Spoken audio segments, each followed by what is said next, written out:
Well, hey, what's up? Yeah, look at that. There's some foam. Stick around. I'll show you how I did it. Plus, you know, more stuff. What you want? What you want?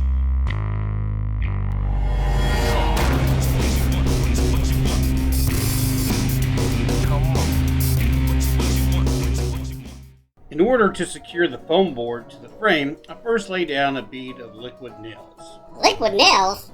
What the heck is that? I don't see any liquid or nails. Man, it's a construction adhesive you apply with a caulking gun. A what gun? Did you just say... Dude, I'm not even going there with you. Hey, I'm not the one talking dirty. Then lay down your foam board, pre-drill out some holes, and nail it into place. Nail it into place? I thought you just rubbed your liquid nail goo all over it with your... Dude, yes, nails. Plastic cap nails. Hey, man. Looks like you smashed those down a little too far. No, I did that on purpose. Wait, why? So I can hide them later with some spray foam. Dude, that's a smart idea. I know, right? Now once this is all nailed into place, just go around the edges and trim it all up. Oh, right, so it's like, well, it's been a day or whatever. But put all the panels together. As you can see, all the panels now have skin. And then the little short ones are all now skinned. So, good. Yay. That's a big bulk of some of this done. It's towards the end of the day. I'm going to call it quits for the day. But you're going to see here just like shortly the next step of the process. So, you know what? I'm going to go relax, but why don't you guys watch me take this stuff off tomorrow in the future, like right now. Let me interrupt this one so we can talk about today's sponsor, which once again is Patreon. Because if it wasn't for Patreon and that continued support, this whole thing, this would not exist. And I want to give a big shout out to the newest patron out there, which is 228 Maple. Different name, odd, sounds like an address, but it's the name. 228 Maple, thank you for joining Patreon.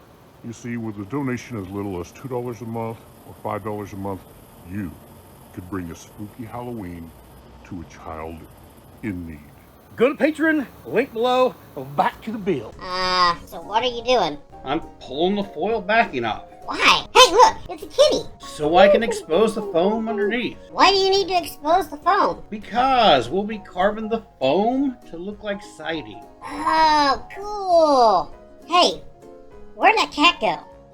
Well, while you're out chasing the cat, I got all the foil off.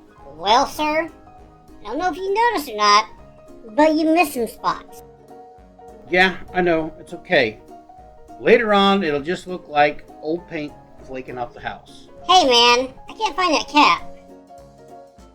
What are you doing? Laying out a pattern, see? Dude, could you speed this up? I'm ready to carve some foam. So this foam board's kind of a pain, but it's great texture for old rotten wood. Cool. So we get to start carving now? Nope. Nope. What do you mean, nope? Now we need to lay out where the windows go. Okay, awesome. Look, you got all the windows laid out now we can carve some foam, right? Nope. No? What the heck do you mean no? All the windows are there. Let's carve. If you want to see this thing carved as much as he wants to see this thing carved, then tune in next week. I'll show you how I did it, and you'll get an update on what it looks like. Keep making something from nothing.